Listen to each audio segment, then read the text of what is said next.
everyone, it's Nina and welcome back to my channel. Today we're going to be doing a video that's a little bit different from ones I've done in the past. So I really like looking at trends and seeing how fandom evolves over time. And I was just thinking about all of the book trends that have grown in popularity since I started Booktube in 2020, which obviously a lot of things have happened since 2020. And I think there's a lot to be said about what's gotten popular.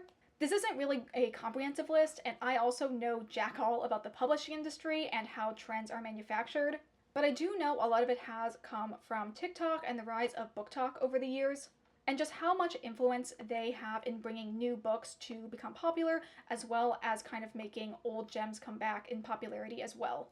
So this is just going to be a list of some of those trends that I've noticed, what they are, what books are a part of them, and why I think they've gotten popular. So with that intro out of the way, let's get into the video. The first trend I wanted to talk about is cozy fantasy. This is probably the most recent of the trends I've noticed, and it really only came into popularity at the end of 2022. I think the book at the heart of this trend that is most essential reading is Legends and Lattes by Travis Baldree.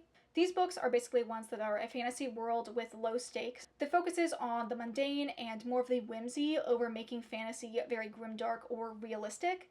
I think this has come into popularity because Game of Thrones fatigue is still very much a thing. I think a lot of people who were into really intense, high-stakes political fantasy just kind of want a break.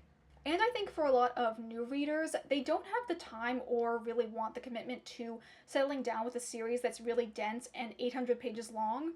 They want something that's fun that they can read in an afternoon or two and that kind of feels like a comfort movie.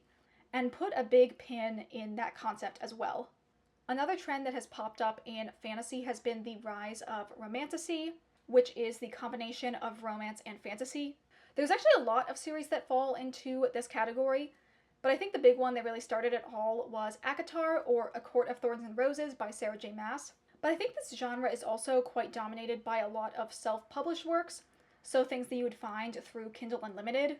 So romance, I feel like, has often been a side plot in a lot of other genres, and definitely was always present in a lot of YA fantasy. But this is more so making romance the main plot element, as well as incorporating a lot more adult content in the fantasy as well. Another aspect that goes hand in hand with romantasy has been the rise and kind of overabundance of fae as love interests. If you're like me from 3 years ago and thinking to yourself, what the heck are fae? Fae are usually interpreted as being a mix of elves and fairies in appearance. Most fae stories kind of use a mix of common folk tales and historical legends to build up their mythos, but I think they function basically like they are the new vampires. Really, they follow so many of the same tropes of being beautiful and really alluring, but at the same time being very dangerous and cold-hearted and ruthless. A lot of them also are royalty romances, which I think is similar to vampires in having a lot of wealth and opulence connected to them. And I think in general, it will never not be common to have a human self-insert X, some type of magical love interest, so get used to seeing versions of this trend for years to come. Kind of on the other side of romance, there has been the rise of what I would consider the rom-com romance subgenre, and these ones kind of all fall into the category of books that have those kind of cartoon covers that have grown in popularity in recent years. So think of authors like Casey McQuiston, Sarah Hogle, Tessa Bailey, Talia Hilbert, and Beth O'Leary. This trope is basically exactly what the name suggests. These are books that follow a lighthearted list of conventions and tropes that are common in the rom-com film genre. And this is the pin I was talking about earlier. I think that a lot of new readers, when they are reading, they want to feel like they're watching a movie. So I think it's a no-brainer that a genre that takes a lot of tropes that are common in movies would be very popular. I also don't think it's a coincidence that a lot of famous rom-coms are from the early and mid-2000s. And just in general, there's been a lot of 2000s nostalgia that has grown in popularity since 2020. But I think overall romance has become just a lot less of a shameful and taboo genre. I think a lot of people are less prudish about the presence of smut or sex scenes in books in general. I do think that the rom-com genre is kind of the most palatable, consumer-friendly version of smutty books that are out there, because they usually tend to be not as graphic as other romance subgenres. But it's giving romance a much better image than it had like 10 years ago, in my opinion. Switching gears entirely, another genre that I feel like has really grown in popularity since 2020 has been mythology retellings. Definitely the book at the forefront of this trend was The Song of Achilles by Madeline Miller, but also all of Jennifer Saint's and Natalie Haynes' books fit in this as well. I'm specifically talking about Greek mythology retellings, but a lot of other cultures' traditional myths have also begun to be retold as well. When it comes to Greek mythology retellings, I do kind of think this has been a trend that's sort of always been around. I think considering one of the most consistently popular middle grade series has been Percy Jackson just shows how much Greek gods and myths have always been really interesting to us. Another point with this is the fact that the Song of Achilles has been out now for like 12 years, but it wasn't until the pandemic and TikTok that it really blew up, and I think caused a lot more people to want to read mythology retellings like this one. A big focus of these newer mythology retellings has been based on reinventing legends and kind of giving a more modern or nuanced look to parts that previously had been ignored.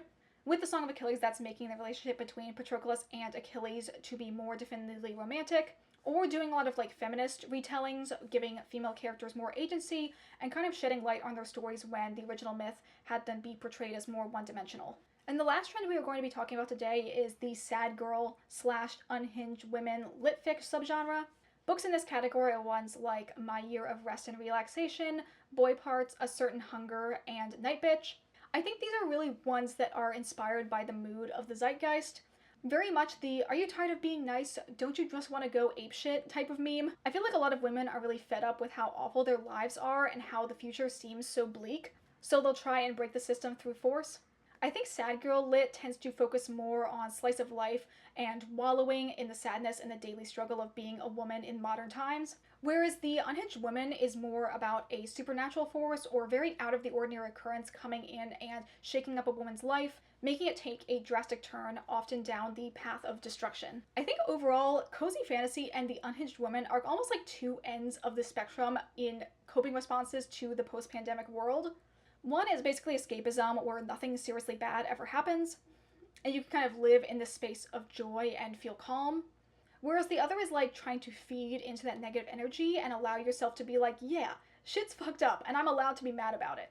So that's just a look at some of the recent book trends that I think have grown in popularity in recent years. Who knows what 2023 and beyond will bring?